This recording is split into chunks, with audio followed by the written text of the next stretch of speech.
Greenland is the world's largest island, over 3 times the size of Texas. But fewer people live there than in Kalamazoo, Michigan. And right now, every major superpower on Earth is arguing over it. So what does a frozen rock with 56,000 people have that the whole world suddenly wants? Let's dig in. And if you like these weekly videos, hit subscribe. My retirement plan is running on vibes. First, the basics. Greenland isn't green. It never really was. 80% of the island is covered in an ice sheet up to 1.9 miles thick. There's soil and mountains under there. But farming? Forget it. The branding team oversold it by about 2.5 million years. The ice-free land still adds up to the size of Sweden, but without IKEA. So who actually lives here? Mostly Inuit, squeezed onto a thin coastal strip. The interior is uninhabitable. The southeast is so bleak, even wildlife stays away. Katabatic winds, locals call them Pitarak, meaning that which attacks you, can hit 160 miles per hour, Category 5 hurricane speed. One event in 1970 blew half the town of Tasiilaq apart. The animals aren't stupid. Neither were the Norse settlers who eventually gave up and left. And they did leave.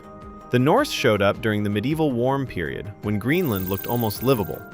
By 1400 AD, they were gone. The cold returned, walrus ivory fell out of fashion, and the Vikings lacked the tools the Inuit had spent centuries perfecting. The Inuit stayed. Their descendants are still there. 88% of the population today is Inuit. So Greenland has always been hard to live in. Remote, expensive, isolated. Cost of living runs 44% higher than the US. A family of 4 spends over $6,000 a month, not including rent. Milk? $10 a gallon. Welcome to the island that eats your wallet. So why is everyone suddenly losing their minds over it? 3 words: location, resources, and ice. Let's start with location, because it's everything. Look at a globe, not a flat map, a globe. Greenland sits at the top of the world, right between North America and Europe, straddling the Arctic Ocean and North Atlantic. It's not just a big island, it's a geographic pivot point. Whoever controls it controls the Arctic approaches. Military strategists have understood this since World War II, when the US established bases there to keep Nazi U-boats from strangling Atlantic supply lines. That logic never fully went away. Today, Russia has been aggressively militarizing the Arctic. China has declared itself a near-Arctic state and wants in.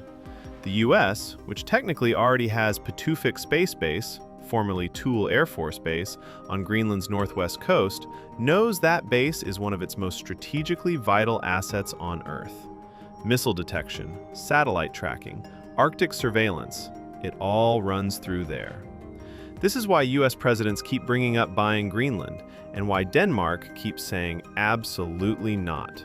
Trump floated it in 2019, got laughed at internationally, and is back at it. He's suggested it's a matter of national security. And here's the uncomfortable truth. He's not entirely wrong about the strategic value. He's just wrong about how to talk about it. Denmark isn't selling a sovereign territory with 56,000 people. But the underlying anxiety, who controls this chunk of ice, is completely legitimate geopolitically. Now the resources. Greenland's ice sheet is melting, losing the equivalent of 110 million Olympic swimming pools of water every year. That's bad news for sea levels globally, but it's interesting news for mining companies and governments, because as the ice retreats, it exposes what's underneath. And what's underneath is extraordinary. Greenland is sitting on one of the most significant deposits of rare earth minerals on the planet. Graphite, lithium, zinc, uranium, and rare earths. The same stuff you need for electric vehicle batteries, wind turbines, F-35 fighter jets, and basically every piece of modern technology that matters.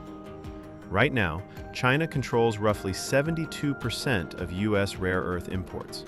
For Europe, that number approaches 100%. That's not a supply chain, that's a chokehold. Suddenly, Greenland looks less like a frozen inconvenience and more like a strategic lifeline. The US, EU, and others are desperate for alternative sources of these minerals that don't run through Beijing. Greenland has them, in massive quantities. And as the ice melts, more becomes accessible every year. The catch? Getting to them is still brutally difficult. Most deposits are still under ice or bedrock. Infrastructure is almost non-existent. The workforce is tiny. Environmental regulations are strict, and the Greenlandic people, understandably, are deeply wary of foreign powers treating their homeland like a mineral buffet. Greenland's government walks a tightrope. They want economic development. They want independence from Denmark eventually, which costs money, lots of it. Mining revenue could fund that independence. But inviting in foreign corporations, especially ones backed by US or Chinese government interests, raises every alarm for a population that has already lived through one colonial experience.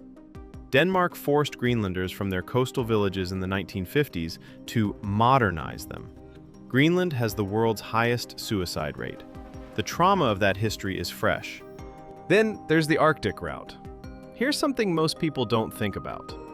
As Arctic sea ice shrinks, shipping lanes open up. The Northwest Passage, that frozen route through Canada's Arctic archipelago that defeated explorers for centuries, is becoming navigable for longer stretches every year. So is the Northern Sea route along Russia's coast. For global shipping, this is massive. Voyages between Asia and Europe could be cut by up to 40%. Instead of going through the Suez Canal, container ships could sail over the top of the world. And right in the middle of this emerging superhighway, Greenland. Ports, refueling, search and rescue, emergency harbors. Greenland's coastline suddenly becomes prime real estate for a new era of Arctic shipping. In 2024, Nuuk finally got an international airport, the first time in the island's history that direct international flights could land in the capital. 2 more airports are planned for 2026. Greenland is, slowly, opening a door it never had before. China's play. This is where it gets tense. China has been quietly interested in Greenland for years. Chinese companies bid to build airports, bids that were blocked after US and Danish pressure. A Chinese firm tried to purchase an old naval base, blocked again. China has invested in Arctic research stations.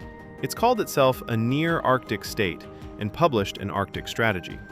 For the US, every Chinese foothold near Greenland is a problem. The island sits close enough to the Atlantic that a Chinese military or intelligence presence there would be a significant threat to NATO's entire northern flank. That's not paranoia.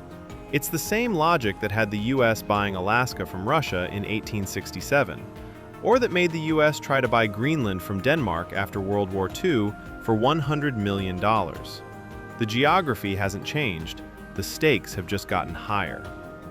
What do Greenlanders actually want? Here's the part that gets lost in all the great power chest beating. Greenland has a government. It has people. And those people have opinions. Most Greenlanders favor eventual independence from Denmark. A 2023 government commission recommended moving toward it. The question is economics. Greenland currently receives about $600 million a year from Denmark in subsidies. That's roughly a third of the government's budget. Without a replacement revenue stream, independence is a dream deferred.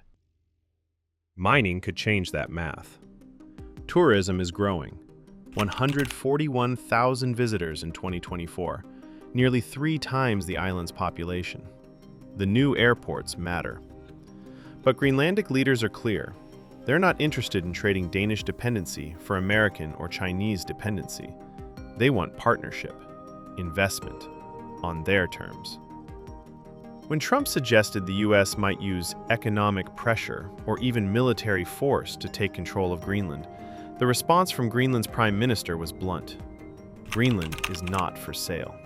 It belongs to the Greenlandic people.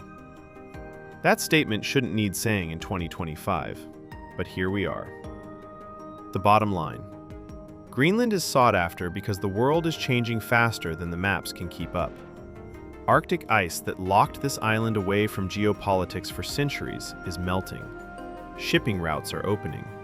Minerals that power modern economies are waiting underground. And the island sits at the intersection of every major strategic interest in the Northern Hemisphere.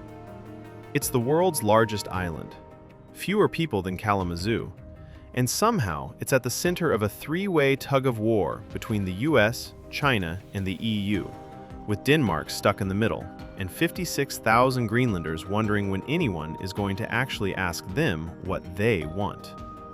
The ice is melting, the politics are heating up, and Greenland, that frozen, remote, brutally beautiful island, is no longer the edge of the world. It might be the center of it. Thanks for watching.